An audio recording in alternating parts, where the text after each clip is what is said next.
This presentation describes my planning process for an online curriculum in a subject called Big History, which is essentially a survey-level overview that is interdisciplinary, making connections between physics, chemistry, biology, anthropology, and recorded human history. This disciplinary knowledge and skill set is within the narrative framework of the history of time itself. In other words, Big History is a profoundly scientific origin story that places the sciences and humanities together in the context of cosmic and microscopic events. It hopes to teach students to better understand the connectedness of the world we live in, their place in it, and where we might be headed as a species. This unit is 2 weeks long, beginning with the Big Bang, then moving on to star formation, and ending with the chemical enrichment of the universe that resulted from the explosions of giant stars. All of these events were needed in order to increase the complexity of the universe we live in before the Earth and solar system could form. To develop this curriculum, I have used the backward design approach recommended by Wiggins and McTighe in their work Understanding by Design. The idea here is to promote a results-based approach rather than a design that focuses on content alone. Wiggins and McTighe point out that most curricula lack an emphasis on the purpose of learning. Thus, here we define our goals first and strive to make them clear in the framework and materials. We then determine how best to assess progress and success in these areas. With this information in hand, we can develop the curriculum. This curriculum is aimed at advanced students in secondary school, most likely in 11th to 12th grade, or at the average entry-level undergraduate, college, or university student. The course is also appropriate for lifelong learners. The Big History Online curriculum is available free online to teachers through bighistoryproject.com. The website points out that the curriculum has already been developed to comply with the Common Core standards now required in many American states. This means that Big History is compliant with high national standards in English and writing that apply to history, social science, and technical studies. It also means that mathematics training in the curriculum adheres to standards for high school algebra, geometry, statistics, and modeling. Mathematics are not the primary purpose of this class. The curriculum is primarily focused on written work and personal research projects that require but do not exclusively rely on mathematical ability. For this project, skill in algebra, statistics, and modeling are most crucial. While the Big History curriculum is already developed to meet these standards, it has not been developed specifically to meet several other important American standards, such as the Next Generation Science Standards of the NRC. For the sake of developing the most effective curriculum possible, we will also be considering the Content Understand Environment framework proposed by Ann Tweed in the work Designing Effective Science. Instruction. Both the NGSS and CUE are standards that are based on a long history of research in effective science education through the American Association for the Advancement of Science and other eminent institutions, such as the National Science Foundation. In the first stage of backward curriculum design, goals are intended according to three main categories: transfer of learning, meaning-making, and acquisition. Making sure that learning is transferable means ensuring that students who have finished this course can apply skills in personal research and data gathering, the scientific method, data analysis and modeling, and the writing and presenting of their results on a novel real-world problem that they are interested in addressing. This is the primary goal of the class, which culminates in a final project. In Unit 1, the foundations are laid for this process with the students' first blog post on a research topic of their choice and first experience with peer review. Meaning-making refers to the goal that students leave this class with an understanding of how the story of their own lives and human history fit within the larger narrative of the geological and even cosmic history. In Unit 1, this process begins by starting the story of everything with the Big Bang. In their blog posts, students will also get their first experience with making charts and graphs as part of a piece of persuasive writing. They will be asked to think about the subjects they have learned in Unit 1 in connection with current issues. For example, a student might choose to write on the issue of resource scarcity. Whether they are writing about rare metals, which are less prevalent on Earth because they are more complicated to produce by the processes of stellar fusion and supernova, or if they are writing about fossil fuels, which are the result of decayed and compressed plant matter and billions of years of photosynthesis, these issues can all be tied together with the beginning of time and the formation and life cycles of stars. A student might simply cite the importance of solar power and use the current point in our own sun's life cycle as a model for the peak output of solar energy available needed to determine the maximum potential for the human use of solar power. Finally, acquisition means that students should be able to demonstrate that they have left class having not only gained knowledge and skills, but having gained understanding and application. Students' ability to use meaning-making and transfer of skills to real-world problems can be supported by the instructor and assessed in a variety of ways. In this case, the assessments for acquisition will be short quizzes, written works, and revision of those works, and a personal research project culminating in a group presentation. In Unit 1, the foundation is set for these long-term goals for the class moving forward. Big history requires students to examine big questions. For example, how has the universe and life within it grown more complex over the past 13 billion years? How do we know what we know about the past, and how can we judge claims about the past? Why does what we know change over time in the scientific method? How does what happened during the early days of the universe, the solar system, and the Earth shape what we experience today? Students in this class get to participate in the important and exciting work of exploring, developing, and testing big answers to humanity's biggest challenges.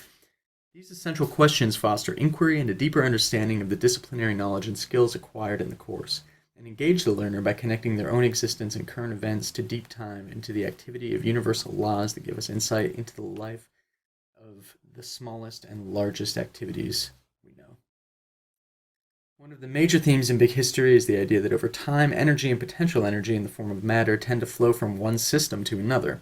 When types of energy and matter condense and interact, then new systems develop. In fact, this seems to be how all matter and all observable objects in the universe came to be. Big history focuses on 8 particular moments when new complex systems show up in the universe, although there are many such moments in the history of time. These moments of change are called thresholds of increasing complexity. We can understand this simply is the fact that when you have ingredients and the right conditions, you get something new, just like baking a cake from flour, eggs, butter, and milk. Proper conditions for producing new complex systems are called boundary conditions, or Goldilocks conditions, because like the story of the 3 bears, conditions can't be too hot or too cold. They have to be just right. Much like baking a cake requires the oven to be a certain temperature or else it will come out burned or won't get baked at all. In Unit 1, students learn about 3 thresholds: the Big Bang, the formation of stars, and the chemical enrichment of the universe. Big history encourages students to think across scales, from the vastness of the known universe to the atomic level, from the vast ages of geological and cosmic time to the comparatively fleeting epochs of life on Earth, and the even smaller eras of human history. This engenders a changing sense of perspective in students, and encourages them to realize that perspective is often relative. Students should also learn to understand the key focus of different scholarly disciplines. In Unit 1, students learn about the laws of physics that control how objects move through space, and the crucial importance of gravity as a fundamental force. They learn about the history of astronomy and the humanity's quest to understand our place in the universe. They also learn about the fundamental forces that govern nature on the smallest levels, looking at how tiny atoms interacting can produce enormous impacts. For example, the fusion of hydrogen and helium in our sun that produces light and warmth that makes all life possible here on Earth, and produces all the elements in the periodic table, which are the main subject of the study of chemistry. Although the focus of the class will be large-scale interdisciplinary themes, interdisciplinary meaning that these ideas apply to many different fields of study, we will also bump into many of the foundational concepts and terms from the sciences we study along the way, which will prepare students for more advanced courses in these particular areas. The acquisition of this knowledge and skill will be assessed in the following ways. Each week, students will be required to do a series of course readings and activities available online, and take any required quizzes on this material before Sunday at midnight. Online quizzes will involve both multiple choice and short answer problems that will require students to exemplify acquisition of the key disciplinary skills gained in each unit.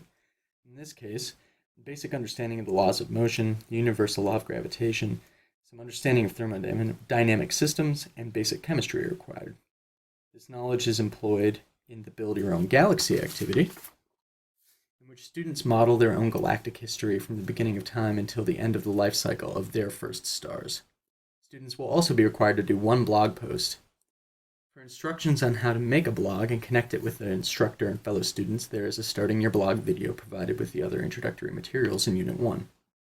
This will require students to learn a bit about protecting their online privacy, and this information is contained in the video and provided links to help them get started. Weekly posts should be between 500 and 1,000 words, and should connect to students' 1 required free choice reading to the broader themes of the class. Students will choose 1 reading about current issues surrounding resource usage and availability from a list of options located with the other weekly resources. Readings will change each week, and students must select 1 from the list of readings specific to that week. Finally, students will be required to respond to at least 2 classmates' posts by Sunday. This will mean that they have to learn appropriate conduct in these conversations, which means respecting classmates and their privacy in an online forum. This is an important part of something called digital citizenship, and expectations regarding this are also made clear in the section of the Unit 1 introductory materials. Students are required to read these materials, and questions concerning them will be present on the Week 1 quiz. Digital citizenship does not only mean conducting oneself in a respectful way in an online environment, it also extends to harassment that individuals suffer in everyday life. And the ability to engage in respectful and thoughtful discussion is absolutely crucial in any environment and any field of study or work. This is an important part of transferring skills learned in class to a real-world research setting. However, it is not enough for students to merely memorize a periodic table or the laws of motion, nor is it enough for them to go through the motions, reproducing an equation that gives a desired result. In order to show that they have not only acquired the knowledge and skills necessary to succeed, but also have the ability to transfer their learning to the real world and apply this ability, students are required to go beyond the regular readings and interactive online materials, including videos and short matching games. Students are required to read and the ability to think creatively about these important scientific issues while paying careful attention to the facts they have learned to produce novel research and ideas. Ideally, this process shows students the value and purpose of learning material. In pursuit of demonstrating these goals for their final project, students will choose their favorite blog post that they have written and received peer review on over the course of the term and rewrite it based on the comments given to them by the instructor and their fellow students. They must also add further research conducted on their own and present their final research paper as an online slideshow, which their fellow classmates and the instructor will be able to comment on, and students presenting will be expected to respond. This will require the usage of multiple forms of online media, and so students will have to learn a little bit about copyright law. It will also require that students search through peer-reviewed journal materials as well as online blogs, newspapers, and other resources to collect data and find sources. Students will have to be careful in deciding what to use since not all online sources can be trusted. Finally, this research project will require the use of modeling with graphs and statistics and other media representations used to aid in the argument being made. The argument students make in their final project must connect a current issue in resource management to one of the other thresholds studied in Units 1 through 4. A helpful resource for this project is the ChronoZoom timeline, pictured here, available for free at chronozoom.com. Although this is not required, students can make their own ChronoZoom account, and timeline is an extra credit activity. There is more information about this in the Using ChronoZoom video and extra credit option, which is provided with the introductory materials for the class in Unit 1 online. You can even embed a video tour of your timeline in your final project, which is a very effective tool for showing how current resource issues are connected to events in deep time. Again, this is not required, but the use of modeling to support an argument in the final research project is required, and using ChronoZoom can partially fulfill this requirement.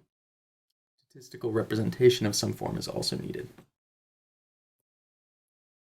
The Where-To model is a method suggested in Understanding by Design to guide the development of curriculum. For this curriculum, a combination of online reading materials, videos, activities, and quizzes that equip students with key knowledge and skills are combined with the use of online blogs and student peer review, online research, free choice readings, and the use of online tools that allow students to explore issues of their own interest and apply what they have learned to a real-world problem that they are interested in solving. This gives experience and shows them the impact of their work in a variety of potential future careers. In Unit 1, the main fields of study in question are physics and astronomy, but as the course progresses, chemistry, geology, biology, anthropology, psychology, and even history are considered. And the goal of each unit's blog post and discussion is to connect the subject matter of the student's current unit with one of these other areas, and to do so by examining a current issue in resource management. Students know where the unit and the course as a whole is headed from the beginning, because they have an overview of the entire timeline that they will be working with. Since Big History is a chronological course in that it follows the narrative events from the Big Bang to the present, the learning experience is already scaffolded by this knowledge. This structure doubles as an effective organizational scheme for maximizing learning. Students may have misconceptions coming into this course.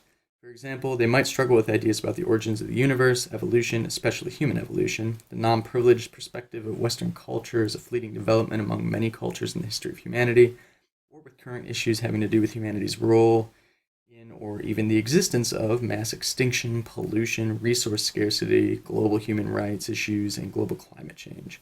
In many ways, students are given the opportunity to challenge their position on this issue themselves. For example, a student might disagree with the need for renewable energy over fossil fuels, and they might choose to investigate research on this issue and argue for it in their Unit 1 blog post, or even in their final project. However, with blog posts, and especially with the final project, sources will be vetted and the student's argument will be subjected to critique and peer review, forcing them to confront differences of opinion in a professional and academic way. This allows students to rethink and revise their work and their argument. In this course, students should be excited to learn what their fellow students are working on when presentations are given in the end, since no two presentations will be exactly alike. Student interest is held by the vast differences of scales of time in the course, which are